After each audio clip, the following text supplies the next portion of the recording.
राष्ट्रीय कार्य समिति की बैठक को लेकर बीजेपी प्रदेश अध्यक्ष संजय जायसवाल ने प्रेस कॉन्फ्रेंस की है। उन्होंने बताया कि 30 जुलाई को सुबह 10:30 बजे राष्ट्रीय जेपी नड्डा आएंगे। राष्ट्रीय अध्यक्ष का रोड शो हाईकोर्ट से शुरू होकर गांधी मैदान जेपी गोलंबर पर खत्म होगा। उन्होंने बताया कि राष्ट्रीय कार्यकारिणी की बैठक का उद्घाटन 30 जुलाई को जेपी नड्डा करेंगे और समापन 31 जुलाई को केंद्रीय गृह मंत्री अमित शाह करेंगे। तो वही बिहार बीजेपी के सह प्रभारी हरीश द्विवेदी ने कहा कि सभी मोर्चों की संयुक्त बैठक है। बैठक में आने वाले नेता 2 दिनों तक 200 विधानसभा क्षेत्र में प्रवास करेंगे। तो वही बैठक को लेकर तैयारियां पूरी कर ली गई। वही नेताओं के स्वागत के लिए पटना जंक्शन पर स्वागत काउंटर लगाया गया।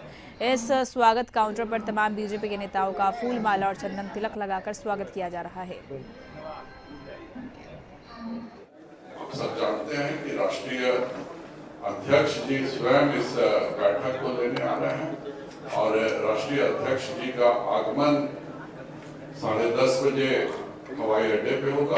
11 बजे वह हवाई अड्डे से निकलेंगे। सबसे पहले हाईकोर्ट के पास जो बाबा साहब भीमराव आम्बेडकर जी की मूर्ति है उनको पुष्पांजलि अर्पित करेंगे और वहां से राष्ट्रीय अध्यक्ष जी का रोड शो शुरू होगा और यह रोड शो जेपी गोलंबर पर गांधी मैदान पर जाकर समाप्त होगा। हमने 200 तय किया है, आगे आवश्यकता पड़ेगी और जाएंगे। और एक मिनट सुनिए, मैं बता रहा हूँ, आगे पार्टी योजना बनाएगी तो वहां भी जाना होगा, जाएंगे। नीतीश सरकार की भी या उनकी पार्टी भी विभिन्न क्षेत्रों में जाती है। सरकार की उपलब्धि बताने का काम उनका भी है, सरकार की उपलब्धि बताने का काम हमारा भी है। हमारा मकसद है कि जो भी केंद्र की योजनाएं हैं और प्रदेश की योजनाएं हैं, उन योजनाओं का लाभ आम जनमानस को मिले, इसके लिए हम जागरूकता भी करेंगे, उन योजनाओं की जानकारी भी देंगे और उसका लाभ मिलेगा। निश्चित रूप से हमारी एनडीए की सरकार केंद्र और प्रदेश दोनों में है। आने वाले समय में भी एनडीए के नेतृत्व में हमारी पार्टी चुनाव लड़ेगी। और बीजेपी पार्टी ऑफिस के बाहर इस वक्त हमारे संवाददाता अवनीश है, जायजा ले रहे हैं। अवनीश, कार्य समिति की बैठक बुलाई गई है 30-31 तारीख जो है जुलाई का, वो काफी महत्वपूर्ण है बीजेपी के लिए क्योंकि एक महत्वपूर्ण टास्क देंगे। अमित शाह भी आ रहे हैं, जेपी नड्डा भी आ रहे हैं। जेपी नड्डा कार्यक्रम का शुभारंभ करेंगे तो वहीं अमित शाह कार्यक्रम का समापन करेंगे। किस तरह से तैयारियां की गई है बीजेपी की तरफ से? बीजेपी के लिहाज से एक बड़ा कार्यक्रम है, 2 दिनों का ये कार्यक्रम है और 2 दिनों कार्यक्रम में संयुक्त मोर्चा के राष्ट्रीय कार्यकारिणी की बैठक होगी। जो बीजेपी के 7 मोर्चे हैं उन मोर्चों के तमाम राष्ट्रीय कार्यकारिणी के जो सदस्य हैं वो पहुंचेंगे और उनकी बैठक होगी। देखिए, ये पार्टी दफ्तर को होर्डिंग बैनर पोस्टर से सजाया गया है, नीली नीली बत्तियों से सजाया गया है और जो होर्डिंग बैनर पोस्टर हैं उसमें नेताओं के स्वागत के लिए होर्डिंग और बैनर लगाए गए हैं। जो तस्वीरें आपको दिखा रहे हैं बीजेपी दफ्तर की तस्वीर दिखा रहे हैं। पटना के ज्ञान भवन में यह कार्यक्रम का आयोजन होगा और लगभग 1000 से ज्यादा जो प्रतिनिधि हैं वो यहाँ पहुँचेंगे। तो बड़ा इस लिहाज से बीजेपी के लिए बड़ा कार्यक्रम है क्योंकि रोड शो होगा। पार्टी के जब राष्ट्रीय अध्यक्ष जेपी नड्डा पटना पहुंचेंगे तो वो रोड शो करेंगे, बाबा साहब अम्बेडकर के प्रतिमा पर माल्यार्पण करेंगे, उसके बाद जेपी के मूर्ति प्रतिमा पर माल्यार्पण करेंगे। झांकी निकाली जाएगी, तमाम नेताओं के जुटने का सिलसिला कल सुबह से ही शुरू हो जाएगा। जो तस्वीर आपको दिखा रहे हैं ये पार्टी दफ्तर की तस्वीर है और तमाम दफ्तर को सजाया संवारा जा रहा है क्योंकि पार्टी के राष्ट्रीय अध्यक्ष पार्टी दफ्तर भी आएंगे, यहाँ भी लोगों से मुलाकात करेंगे।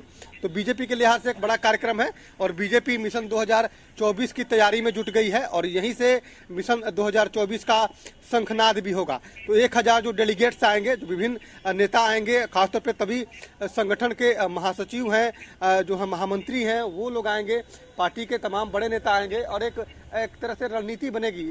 तमाम लोगों को टास्क दिया जाएगा। सभी लोगों को कल 30 और 31 जुलाई के कार्यक्रम से पहले 2 दिनों का जो है प्रवास कार्यक्रम भी रखा गया है। तो कल और आज 2 दिनों का प्रवास कार्यक्रम है जिसमें तमाम नेताओं को बिहार के 200 विधानसभा में भेजा गया है। वहां पर बिहार और केंद्र सरकार की जो योजना चल रही है उस योजना का क्या लाभ मिल पा रहा है गरीबों को, वैसे लोग जो लाभुक हैं उनको लाभ मिल पा रहा है या नहीं मिल पा रहा है, ये तमाम बातों का फीडबैक भी वो पार्टी को नेतृत्व को देंगे। तो देखिए, काफ़ी अहम है ये बैठक, 2 दिनों की बैठक है और 2 दिनों की बैठक में तमाम नेता अपने अपने तरफ से विचार भी रखेंगे और 2024 का जो लोकसभा चुनाव है उसका आगाज भी चुनावी शंखनाद भी होगा तैयारी को। तो मुझे लगता है कि काफ़ी अहम है। कल जो सूचना मिल रही है कि 10:30 बजे पार्टी के राष्ट्रीय अध्यक्ष जेपी नड्डा पहुंचेंगे और परसों जो 31 जुलाई का जो कार्यक्रम है उस दिन केंद्रीय गृह मंत्री अमित शाह पहुंचेंगे। तो अमित शाह और पार्टी के राष्ट्रीय अध्यक्ष जेपी नड्डा दोनों तमाम जो संयुक्त कार्यकारिणी की बैठक होगी, जो सदस्य होंगे उनको एक टिप्स भी देंगे, गुरु मंत्र देंगे, जीत का मंत्र देंगे। तो मुझे लगता है कि बीजेपी चुनाव 2024 के चुनाव से पहले ही उसकी तैयारी में जुट गई है और तमाम नेता जो हैं उसमें लगे हुए हैं। सभी नेताओं को अहम जिम्मेवारी दी गई है। तमाम नेताओं के रुकने की, रहने की, खाने की पूरी व्यवस्था जो है वो की गई है। तमाम नेता को बिहारी व्यंजन भी चखाया जाएगा।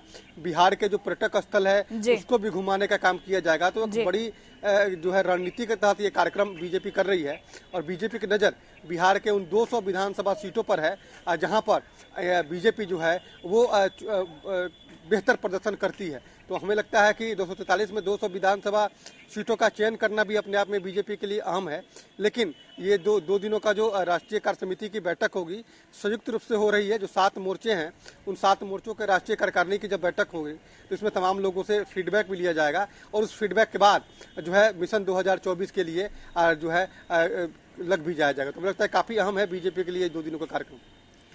चलिए अवनीश, नजर बनाए रखिए, हम आपसे अपडेट लेते रहेंगे। तो कार्य समिति की तैयारियां जो है वो पूरी कर ली गई है और जैसा हमारे सहयोगी ने बताया कि कई तरह के जो कार्यक्रम है वो आयोजित किए गए हैं। साथ ही साथ पूरे पटना को बीजेपी ने पोस्टरों से पाट दिया है और बस इंतजार किया जा रहा है जेपी नड्डा और अमित शाह के आगमन का। देखना होगा वो क्या कुछ टास्क देते हैं कार्यकर्ताओं को।